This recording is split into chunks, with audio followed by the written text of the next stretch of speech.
Hi friends, welcome to Kavya Naina cooking channel. ನಾನು ಸುಷ್ಮಾ.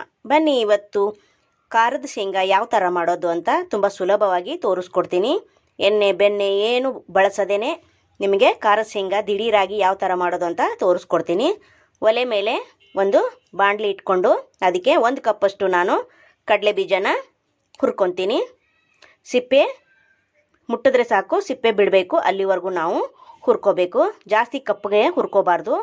ನೋಡಿ, ಚೆನ್ನಾಗಿ ಹುರ್ಕೊಂಡು ನೋಡಿ, ಈ ಥರ ಕೈಯಿಂದ ಬಿಡಿಸಿದ್ರೆ ಸಿಪ್ಪೆ ನೀಟಾಗಿ ಬಿಡಬೇಕು. ಇವಾಗ ಆಗಿದೆ ಇದು.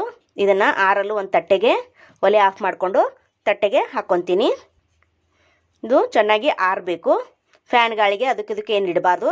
ತಾನಾಗಿಯೇ ಒಂದು 2 ನಿಮಿಷ ಬಿಟ್ಟರೆ ಈ ಥರ ಹರಡ್ರದೆ ಆರೇ ಹೋಗುತ್ತೆ. ಅಲ್ಲಿವರೆಗೂ ಒಂದು ಬೌಲ್ಗೆ ನಾವು 1 ಟೇಬಲ್ ಸ್ಪೂನಷ್ಟು ಖಾರದ ಪುಡಿ, ಹಾಗೆ ಅರ್ಧ ಟೇಬಲ್ ಸ್ಪೂನಷ್ಟು ಉಪ್ಪು, ಗರಂ ಮಸಾಲ ಒಂದು ಅರ್ಧ ಟೇಬಲ್ ಸ್ಪೂನಷ್ಟು ಹಾಕ್ಕೊಂಡು ಒಂದು ಸ್ವಲ್ಪ ನೀರು ಹಾಕ್ಕೊಂಡು ಕಲಿಸ್ಕೋಬೇಕು. ತುಂಬ ತೆಳುವಾಗಿ ಕಲಿಸ್ಕೋಬೇಡಿ, ಸ್ವಲ್ಪ ಗಟ್ಟಿಯಾಗಿ ಕಲಿಸ್ಕೋಬೇಕು ಫ್ರೆಂಡ್ಸ್. ನೋಡಿ, ಈವ್ನಿಂಗ್ ಸ್ನ್ಯಾಕ್ಸು ಮಕ್ಕಳು ಏನಾದರೂ ಕೇಳ್ತಾ ಇರ್ತಾರೆ, ದಿಢೀರಾಗಿ ಮಾಡಿ ಕೊಡ್ಬೋದು. ನೋಡಿ, ಈ ಥರ ಕಲಿಸ್ಕೊಂಡು ಕಡಲೆ ಬೀಜ ಆರಿದೆ. ಇವಾಗ ಕಡಲೆ ಬೀಜದಲ್ಲಿ ನಾವು ಖಾರದ ಹಾಕ್ಕೊಳ್ಳೋಣ, ಕಲಸಿರೋದನ್ನು. ನೋಡಿ, ನಾನು ಕರೆಕ್ಟಾಗಿ ಕಲಸಿರೋದು ಈ 1 ಕಪ್ ಶೇಂಗಾಗೆ ಕರೆಕ್ಟಾಗಿ ಆಗುತ್ತೆ. ನೋಡಿ, ಈ ಥರ ಕೈಯಿಂದ ಅಥವಾ ಸ್ಪೂನಿನ ಸಹಾಯದಿಂದ ಎಲ್ಲದಕ್ಕೂ ಖಾರ ಅಂಟಬೇಕು. ಅಲ್ಲಿವರೆಗೂ ನೋಡಿ ಈ ಥರ ನಾವು ಚೆನ್ನಾಗಿ ಮಿಕ್ಸ್ ಮಾಡ್ಕೋಬೇಕು.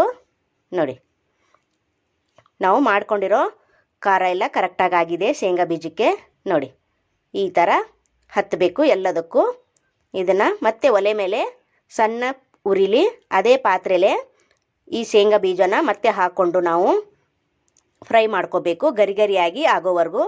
ಅಂದರೆ ನಾವು ನೀರಲ್ಲಿ ಕಲಸಿರೋದ್ರಿಂದ ಅದು ತ್ಯಾವ ಆಗಿರೋದ್ರಿಂದ ಕಾಳು ಮೆತ್ತಗೆ ಆಗುತ್ತಲ್ವ, ಅದಕ್ಕೋಸ್ಕರ ಒಲೆ ಮೇಲೆ ಮತ್ತೆ ಬಾಣಲಿ ಇಟ್ಕೊಂಡು ಅದ್ರ ಮೇಲೆ ಶೇಂಗಾ ಬೀಜನ ಈ ಥರ ಹುರಿದು ಒಂದು 2 ನಿಮಿಷ ಫ್ರೈ ಮಾಡ್ತಾ ಇದ್ದರೆ ಗರಿಗರಿಯಾಗಿ ಕಡಲೆ ಬೀಜ ರೆಡಿ ಆಗುತ್ತೆ ಫ್ರೆಂಡ್ಸ್. ನೋಡಿ, ಇವಾಗ ಡ್ರೈ ಆಗ್ತಾ ಇದೆ ಅಲ್ವಾ, ಇದೇ ಥರ ಒಂದು 2 ನಿಮಿಷ ಫ್ರೈ ಮಾಡ್ಕೋತಾ ಇದ್ದರೆ ಡ್ರೈ ಆಗುತ್ತೆ. ಕಡಲೆ ಬೀಜ ಕುರು ಅಂತ ಚೆನ್ನಾಗಿ ಬರುತ್ತೆ. ನೋಡಿ, ಇವಾಗ ಆಗಿದೆ ಇದು. ಪ್ಲೇಟ್ಗೆ ನಾನು ಸರ್ವ್ ಮಾಡ್ಕೊತೀನಿ. ಪ್ಲೀಸ್ ನಮ್ಮ ಚಾನಲ್ನ ಇನ್ನೂ ಯಾರು ಸಬ್ಸ್ಕ್ರೈಬ್ ಮಾಡ್ಕೊಂಡಿಲ್ಲ, ಪ್ಲೀಸ್ ಹೋಗಿ ಸಬ್ಸ್ಕ್ರೈಬ್ ಮಾಡ್ಕೊಳ್ಳಿ. ಬೆಲ್ ಐಕನ್ನ ಪ್ರೆಸ್ ಮಾಡಿ ಆಲ್ ಅನ್ನೋ ನೋಟಿಫಿಕೇಷನ್ನ ಸೆಲೆಕ್ಟ್ ಮಾಡಿಕೊಂಡ್ರೆ ನಾವು ಹಾಕೋ ವಿಡಿಯೋ ಎಲ್ಲ ಮೊದಲು ನಿಮಗೆ ಬರುತ್ತದೆ ಫ್ರೆಂಡ್ಸ್. ಆಗ ಎಲ್ರಿಗಿಂತ ಮುಂಚೆ ನೀವೇ ನೋಡ್ಬೋದು. ನಿಮ್ಮ ಫ್ಯಾಮಿಲಿ ಫ್ರೆಂಡ್ಸಿಗೆಲ್ಲ ಶೇರ್ ಮಾಡಿ ಫ್ರೆಂಡ್ಸ್. ನೋಡಿ, ಎಷ್ಟು ಗರಿಗರಿಯಾಗಿ ಬಂದಿದೆ ನೋಡಿ ಫ್ರೆಂಡ್ಸ್. ಸ್ವಲ್ಪ ಕೂಡ ತ್ಯಾವ ಇಲ್ಲ, ಡ್ರೈ ಆಗಿದೆ. ಈಗ ಒಲೆ ಆಫ್ ಮಾಡಿಕೊಂಡು ನಾನು ಪ್ಲೇಟ್ಗೆ ಸರ್ವ್ ಮಾಡ್ಕೊತೀನಿ. ನೋಡಿ, ಸೂಪರ್ ಅಲ್ವಾ? ಜಾಸ್ತಿ ಏನು ಕೆಲಸ ಇಲ್ಲ, ದಿಢೀರಾಗಿ ಮಾಡುವಂಥದ್ದು ಸ್ನ್ಯಾಕ್ಸು. ತುಂಬ ಚೆನ್ನಾಗಿರುತ್ತೆ. ನೀವು ಒಂದ್ಸತಿ ಟ್ರೈ ಮಾಡಿ ಯಾವ ಥರ ಬಂತು ಅಂತ ಕಮೆಂಟಲ್ಲಿ ತಿಳಿಸಿ ಫ್ರೆಂಡ್ಸ್. ಹಾಗೆ ನಮ್ಮ ವಿಡಿಯೋ ನಿಮಗೆ ಇಷ್ಟವಾದರೆ ಪ್ಲೀಸ್ ಲೈಕ್ ಮಾಡಿ, ಶೇರ್ ಮಾಡಿ, ಕಮೆಂಟ್ ಮಾಡಿ, ಸಬ್ಸ್ಕ್ರೈಬ್ ಮಾಡ್ಕೊಳ್ಳಿ. ನಮ್ಮ ವಿಡಿಯೋ ನೋಡಿದ್ದಕ್ಕಾಗಿ ನಿಮ್ಮೆಲ್ಲರಿಗೂ ಧನ್ಯವಾದಗಳು. Thank you for watching. ನಮಸ್ಕಾರ ಫ್ರೆಂಡ್ಸ್, ಬಾಯ್.